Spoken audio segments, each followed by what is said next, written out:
Welcome to the 25th Shakuhachi Summer Camp of the Rockies Zoom hybrid masterclasses. For our first class today,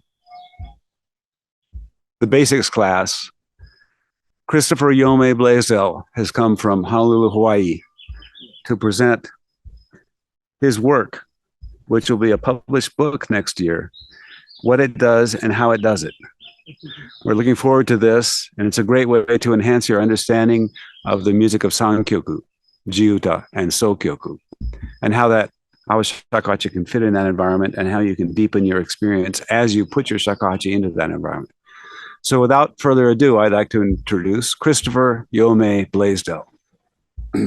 Thank you, David, and excuse my gravelly voice. I'm one of the ones who's not feeling very well, but it's getting better, but the voice is still as it is. I hope it is understandable. So I'm going to talk about today the experience of learning about these vocal aspects of the Jiuta Sōkyoku. I think we can all probably know what Jiuta Sōkyoku are, but basically, Jiuta are the shamisen pieces, while Sōkyoku are the koto pieces. And together they make up what we call the sankyoku ensemble, which I think everyone knows. So when I went to Japan in 1972, I was totally clueless. I had no idea of I knew the shakuhachi and I knew I wanted to play it, but I had no idea what the repertoire was. I knew about the honkyoku, of course, but when I went to Yamaguchi sensei, I wanted to do honkyoku, but he just kept handing me the sankyoku, and so we had to do that. So I began kurokami with him and gradually worked through the whole repertoire of about 75 pieces or so. And it took me a while to process what was going on, especially concerning the lyrics. But of course, I was like all of us, I was very much concerned with how to make a sound, how to do the fingering, how to, do the basics of producing a tone and a steady tone in tune. So the lyrics, I just kind of didn't think about for a long time. But once, when I was working, having a lesson with Yamaguchi sensei, this was in his very, very old house. His mother, who was the niece of the most famous Kyushu-style Jiuta master of the early 20th century, Kawase Satoko, she usually sat by and listened to the lessons, and sometimes she would start singing along with the lessons. And so she started singing Kurokami, and I thought, oh wow, that's so beautiful. I couldn't get that just with playing with a shakuhachi teacher. So for the first time, I kind of realized what an important element the songs were. And it hit me that above all, these pieces were meant to be sung, and the shakuhachi and the other instruments were just accompaniment. But other than looking at the score, the shakuhachi score, it was very difficult to find information about the songs. So this is what Shinjuku looked like when I first arrived. It was just completed.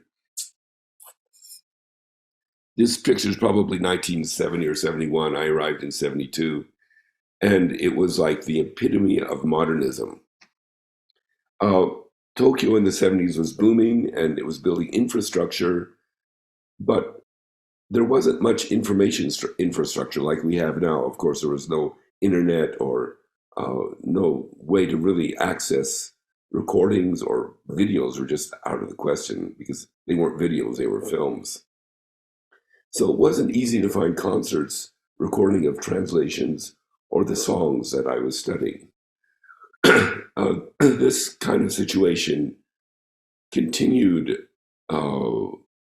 for several years until I finally got serious about the whole thing and got into the graduate program at Tokyo University of Fine Arts, Geidai. And it was only then that I began to acquire the tools and resources to really get into the song aspects of sankyoku.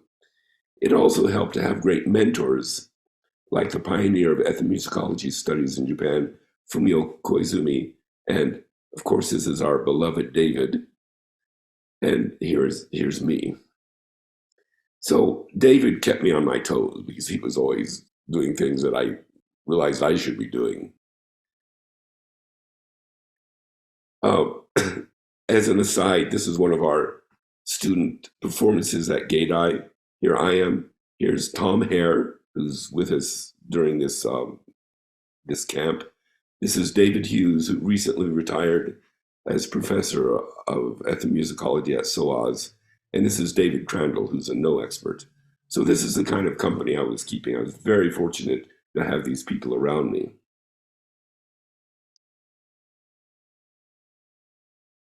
Okay, those of you who are familiar with the sankyoku scores, this is of course Kinko style, and this is what I teach, this is what David teaches. We have the shakuhachi notes here, and then along the side we have the lyrics, which are written in a cursive style of Japanese called hentai gana. And unlike Western music, they have absolutely no spatial relationship to what the shakuhachi is playing. So this is su, su, but it doesn't necessarily come here. It starts a little bit earlier. And so you can't look at the score and tell where the song is. And this even made it more difficult.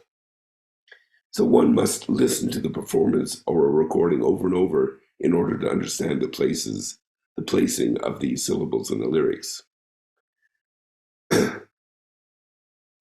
Knowing where the lyrics fit into the melody is vital to grasp the rhythm and pace of the piece. But there is still a whole other aspect. What do these lyrics mean, and how are they connected to the instrumental parts? So it took me a while to realize that in Japanese music, especially in traditional music, the voice acts as an instrument. And how does it do this? Well, it does this by elongating the vowels and creating a kind of a very, almost a flute-like melody line. The vowels are elongated in most of traditional Japanese music. We call this kobushi, and it kind of corresponds to the Western musical term melisma, in which one vowel is held out over several beats. And it creates a really beautiful sustained melody line. So let me play an example here, and you can wait.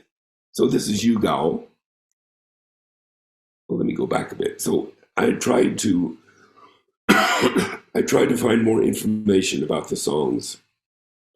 And in 1983, one of my teachers, Genji Tsuge, came out with an anthology of Sōkyoku and Jiuta song texts.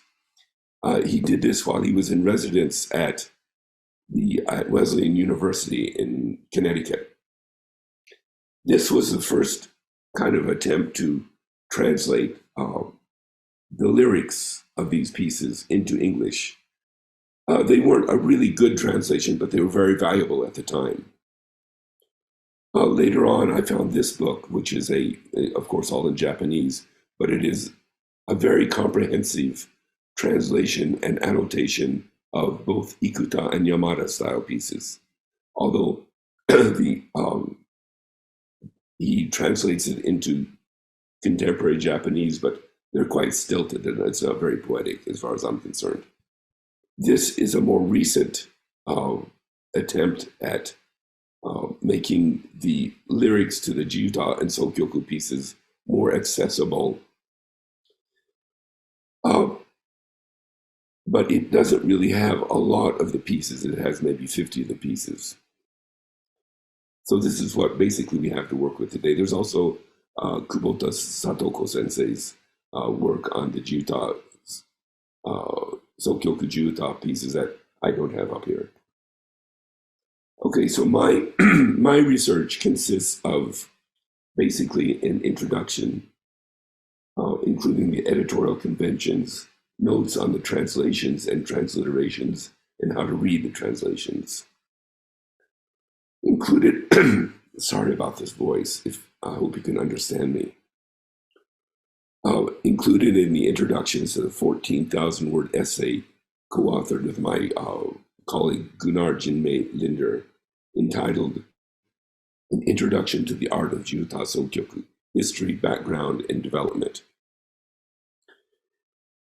And then I have the translations and the annotations, including performance notes for 75 Jiuta Sōkyoku that are commonly taught in various shakuhachi and koto schools like the Chikumeisha and the Chikuyusha, the Seiha Hogakukai, the Miyagi-kai, etc. And there's a bibliography and a glossary. So these are the pieces that I have translated and annotated and described.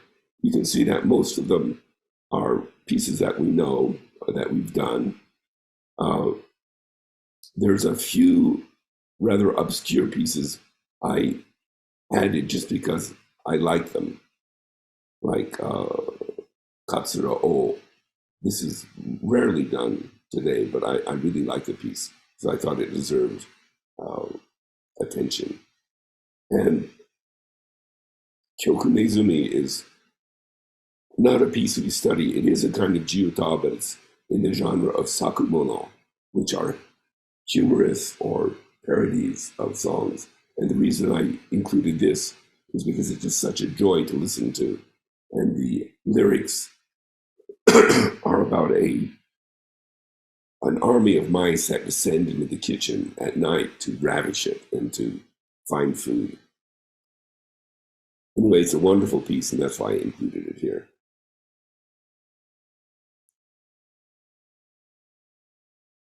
Okay, so the translations are of course, the main part of the book, and here the structure of the translations includes a short introduction, and then in order to be able to really understand the lyrics, I have comparative text boxes consisting of the original Japanese, the Romanized version of the lyrics, and a direct translation of the lyrics. So this direct translation is not at all literary or poetic. It doesn't make a lot of sense, but I put it in there just to make sure, to make the player realize what is actually happening in the words, so they can make a connection between the actual words and the music itself. And then lastly, I have a literary translation and a commentary, including notable performative aspects of the pieces. And finally, a shamisen koto and shakuhachi tunings. This is just for reference. Okay, for instance, Yūgao is a piece that we know very well.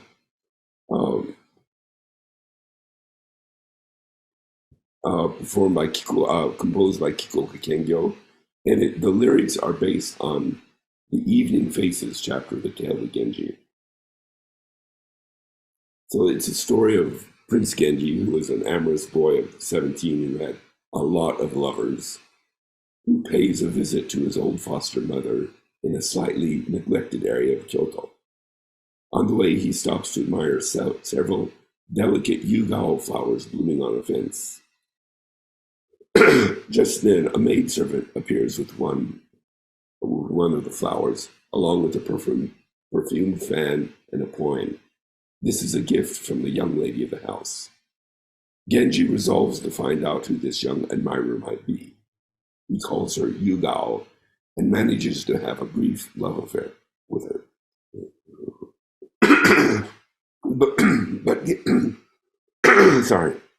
But Genji's previous lover, Rokujo, becomes insanely jealous and sends a vindictive spirit to kill Yūgao, who dies in Genji's arms. Okay, this is quite a story. And only like a tenth of it is included in the piece. So if you were just to read the lyrics of the piece, you would not get this. More about that later. Let's take a listen to this piece, okay? And you can follow.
Okay, there's a lot of interesting things.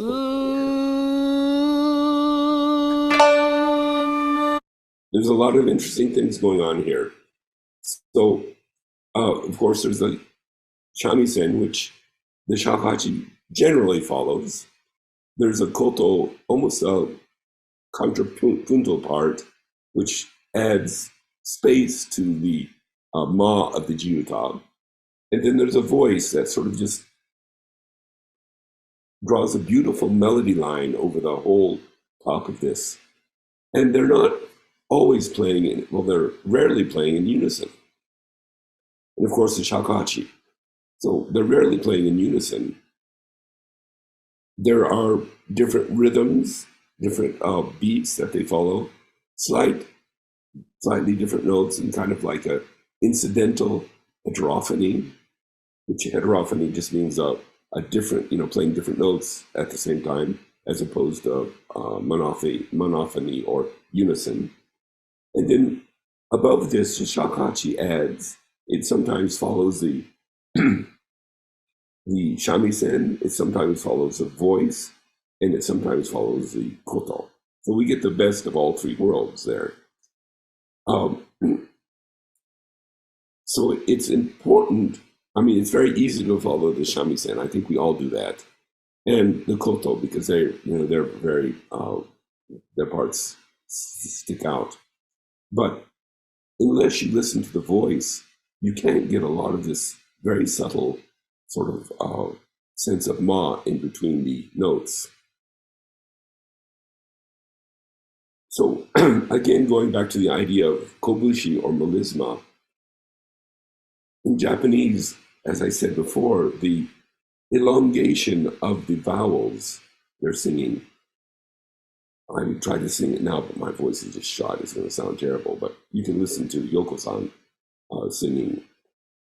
It's not like singing, Mary had a little lamb. lit, lamp, where each vowel or each syllable corresponds to a note.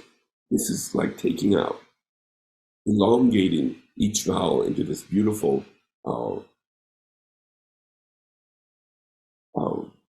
continuation of sound. And this is typical of all the Jiuta. Okay, let me go on, talk a little bit more about the piece. So here is the,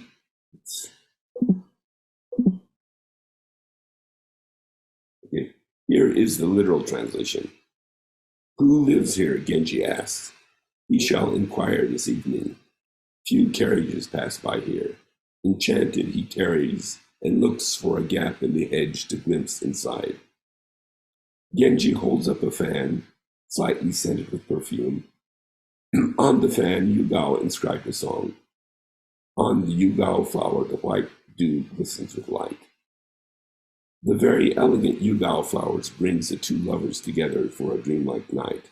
But Genji soon awakens to feel the chilly winds of the night. Okay, if you don't know the backstory of this is totally, it's not very interesting. It's just this guy, this amorous young man, looking for his mother-in-law, passes a kind of rundown area and looks through it, a glimpse of a hole in the hedge to see a beautiful young woman or see a woman inside. And she sends out a fan with a perfume and a flower. And then they have a one-night stand. But what does it mean when it says, Genji soon awakens to feel the chilly winds of midnight? There's where we have to go into the history, and especially of the tale of the Genji, and see what this all means. So the lyrics of the piece convey the story of Genji and Yūgao's meeting and subsequent love affair, albeit in a very abbreviated manner. It is assumed that the listener is familiar with the story. So this is the secret of why they can get away with that. Because everybody knew about Yūgao and knows about the tale of Genji. It's like we have so many traditions in the West, we know about the tradition, and so we don't, when we see a play or an opera, we don't have to know the backstory because we know it already. So the overall narrative of the piece cannot be ascertained from just from its pithy lyrics. Yūgao literally means evening face, but is also the name of a bottle gourd vine plant that blooms in the summer. Its delicate white flower was a traditional symbol of Japanese feminine beauty, but here it is also used as a literary device to portend tragedy. Genji picks these flowers and Yūgao provides a fan, scented with her personal perfume, inscribed with a poem, to place them on. This exchange sets them up for a love affair. Okay, there's some other interesting things going on here.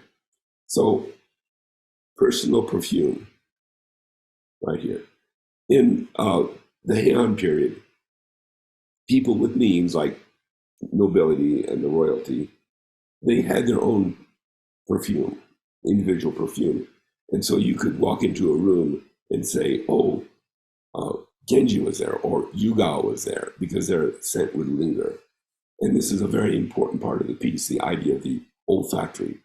In fact, a lot of these pieces are predicated on the fact that it's multi-sensual. In other words, it's kind of like a synesthesia that brings all these sensual stimuli together, or sensual pleasures together. There's of course, the sound, the perfume, the touch, the feel of the weather, and so on. So Genji and Yūgao have a secret meeting. He takes her to a abandoned house, and they have a tryst. So they're very entranced with each other. So this illicit tryst would be out of the ordinary, like a dream come true for both. As they're sleeping, however, Genji has a dream about his insanely jealous ex, Rokujo, who threatens to kill Yūgao. Genji is jolted awake to discover that Yūgao has suddenly taken ill, and she dies shortly after, apparently from Rokujo's malevolent spell. Okay, the people in the Heian period, they were really into this kind of witchcraft. I don't know how I should say it. In fact, to the extent that they would have professional omyoshi, they called them, that would direct, like be spiritual advisors to the emperor. We find this omyoshi idea coming out in other Jiuta texts as well, like Konkai and Nasuno. So they were really into this, sense that the supernatural dictates a large part of the material of their physical lives. So they totally believed that Rokujos, who was a very, apparently very vindictive woman, found out about their affair somehow and caused Yūgao to die. So the last two stanzas of the Atouta, Yume no Samete, distills a lengthy plot line from the story climax of this chapter into just a few words, making this section very difficult to stand alone. So that's what.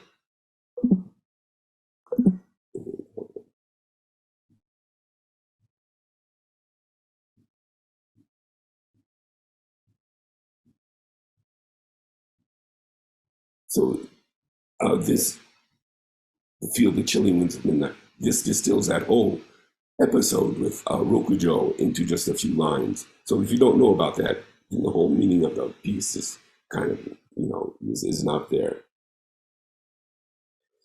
Now, what's interesting about this piece, and I've actually had this experience, is because the piece has an association with black magic and death.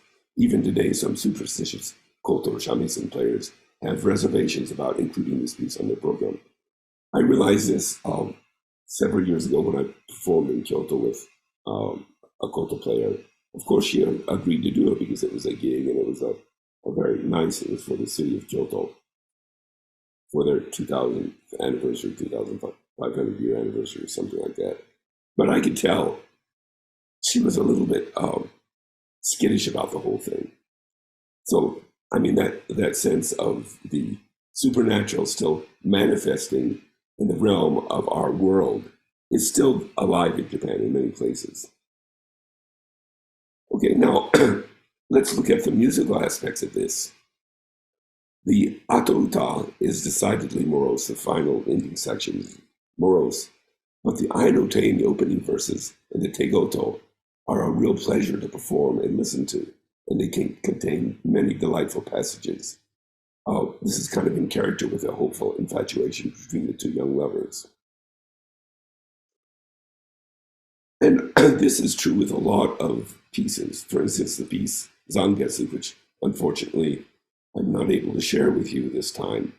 It's essentially a lamentation for the death of a young student, but it is also very Buddhist inspired and talks about the world's afterlife and how that affects our world. And this is all focused through the agency of the moon. And I'll talk about that in the breakout session if my voice doesn't go out. So this is, but in spite of the fact that these pieces are, have very heavy subjects, the Tegoto and some of the Ainote are just really fun to play and are technically virtuosic pieces. So it's interesting that the Jiuta have a kind of a conundrum or these two opposing things. And first of all, sometimes the lyrics are very dark. Yūgao is like that. Zangetsu, even Kurokami is kind of a dark piece. But they have these very joyful Tegoto and instrumental interludes. And this is something that you see oftentimes in Kabuki. You'll have a very, or Bunraku, you'll have a very sad scene, but very lively music behind it. So this conundrum, this misbalance, is a really interesting aspect of the whole genre. Okay, so then I add a little bit about the lyrics and where they first appeared, and the composers and collaborators.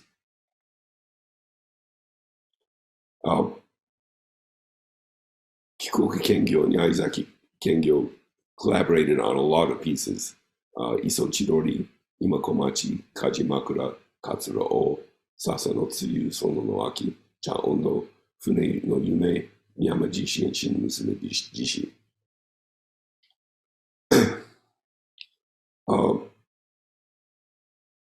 So this is basically, so I do this for like 75 pieces. And as I said, in the breakout, I'll go more into detail on Zangetsu, which is a really deep philosophical piece, both musically and in the lyrics. And at the very end, I add the tunings for the shamisen, koto, and shagachi. Okay, so this this is one example, but the collection includes several genres, several groups of song, and the one we focused on, or Gunnar and I focused on the most, are what are called the Yujomono. These are songs about or by courtesans who lived and worked in walled villas known as yukaku or kurua. In other words, the pleasure quarters. Many of these songs express the woman's hopes and despairs. There are also songs by men who visit these quarters. These entertainment women were broadly termed as geisha, but within each yukaku was a complicated and stringent hierarchy, with the top geisha commanding huge sums. Prostitution was not uncommon, especially amongst the lower-ranking women, but the atmosphere in the higher-class yukaku did not focus necessarily on sexual transactions. These establishments, with their high level of refined and coquettish entertainment, attracted many artists, musicians, and literati, rather like the coffee houses of Europe in the late 19th century. So typical songs of this genre include Kurokami, Yuki, Fune no Yume, Shin Musume Dojoji, Kajimakura, Mama no Kawa, Suenoji, and so on and so on. So this culture of the yukaku or the kurua, a lot of Japanese scholars kind of skirt this because they think it involved prostitution. And actually prostitution in Japan was legal until, I think, 1953 or something like that. So the Japanese didn't have a problem with this. But with the imposition of Western morality and Western ideas, especially after the war, and the post-war occupation, things had to be cleaned up. But as a matter of fact, these pleasure quarters, I mean, the kurua or yukaku, they were like very important places for people to congregate, gather, and talk about things. And of course, they would be entertained by geisha or the higher class geisha, by song. The geisha had to know the topics that were popular that day, so they would be well versed in contemporary news, and they had to know a little bit about everything. So they were very, very good conversationalists. They could sing, they could dance, they could make great puns, they could drink, but the sexual aspect, especially of these high quality, these high level courtesans, was not really an important thing, because in order to have that kind of relationship with one of the higher paid women, you'd have to pay a whole lot, and not many people had that money.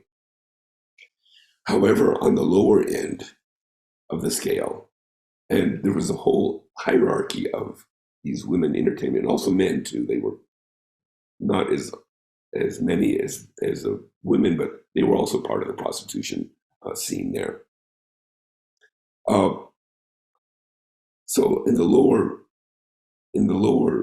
echelons of this sort of this entertainment world, you have like women who rode on boats and would use the boat as places to sell sex, and going to different ports or different river ports around Kyoto, Osaka, or Japan.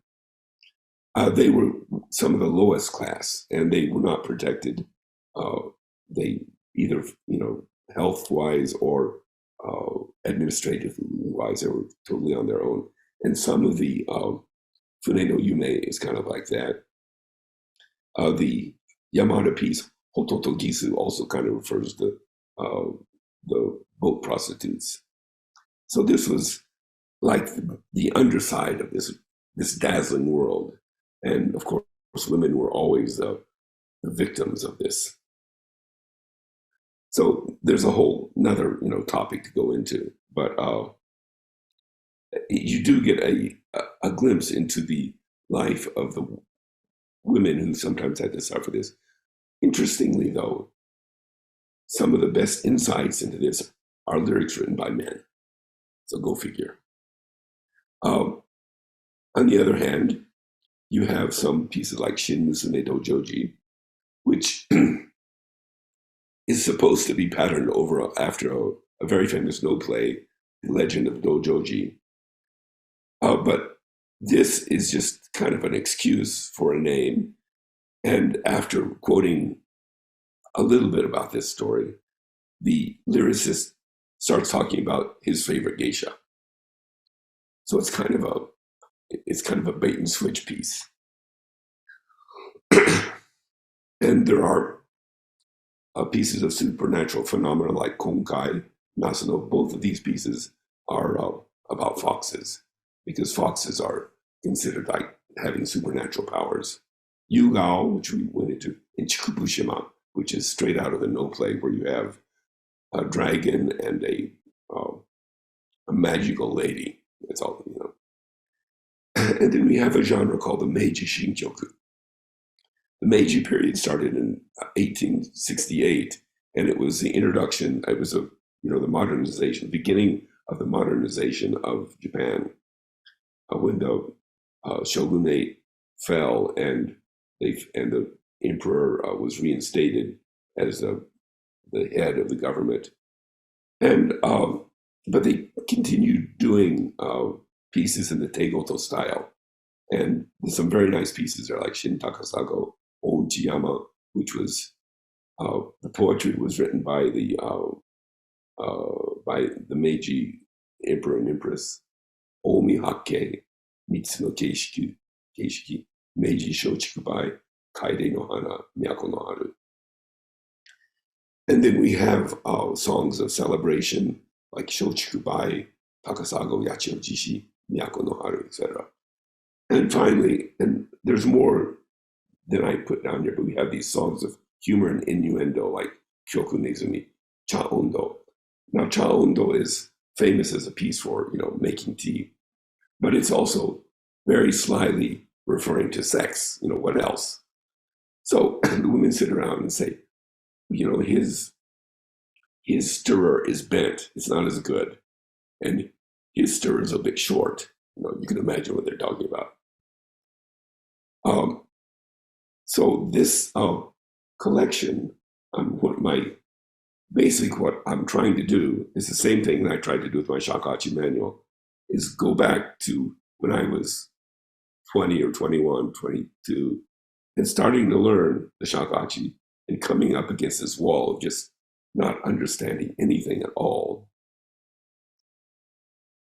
So coming up against this wall of not understanding anything and writing a book to myself to try to explain it so I could understand it. So that's all I have, and I think that's all my voice can handle. So if you have any questions, Lisa, do you want to direct that? Ready? Okay. Chris, can you hear me? Mm-hmm. Okay. There's a question in the chat. They wanted to know the players of the audio within the audio clips who played and sang. Okay, hold on a second.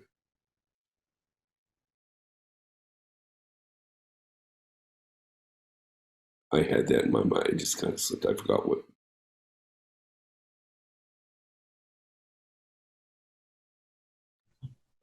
David says Tomiyama? No, it's not Tomiyama. You were wrong, David.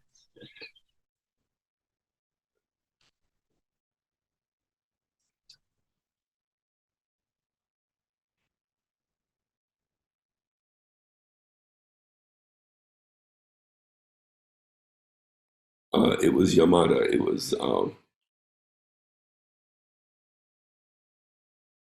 Uehara Nobuaki, and I don't have any more information than that.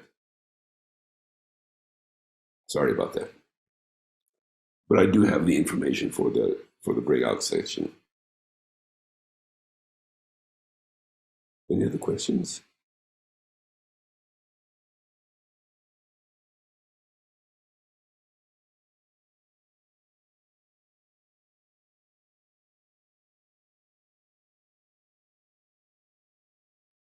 The question is, will your book have lists of recordings? No. There's other places that do that, and I can't keep on top of that. That's more a librarian's job than a researcher's job. I just can't. I can't. I have no. I can't keep on top of that. But those are fairly easily accessible. One thing it will have, though, is a few examples that I played of some of the Jiuta Sōkyoku. And that will be posted. This will be published by Routledge Press as part of the SOAS music series. And they've told me they can post on their website these examples of some of the Jiuta Sōkyoku that I performed, that I record. So we'll have that, maybe 5 or 6 pieces. Do you know when it's scheduled to be published? Well, I have to send in the final manuscript in August or September. So what, I don't know, spring or something. Okay. Also, I got the cooperation of the Honolulu Museum of Art, which has one of the finest collections of woodblock prints and ukiyo-e in the world. It was the James Missioner collection. And they said I can use their prints without charge. And a lot of them are illustrate the content of the pieces, or like there's this one really, really nice print of one of the boat prostitutes is waiting there for a customer, things like that. And I think that'll be helpful, because you can't look at this as a single thing. I mean, the whole music scene happened within society, right? And so the visuals are important. The concomitant social mores and norms, I mean, they're all part of the music. And if you don't have a grasp of that, then you really don't get what this is all about.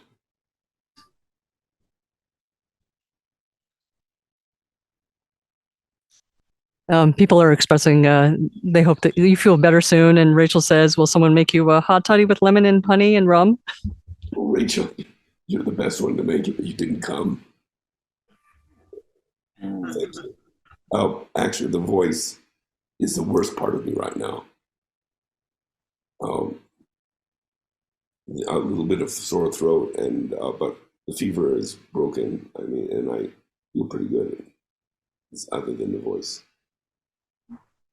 Yeah, but thank you for your concern, and my apologies that I've thrown such a wrench into the whole camp.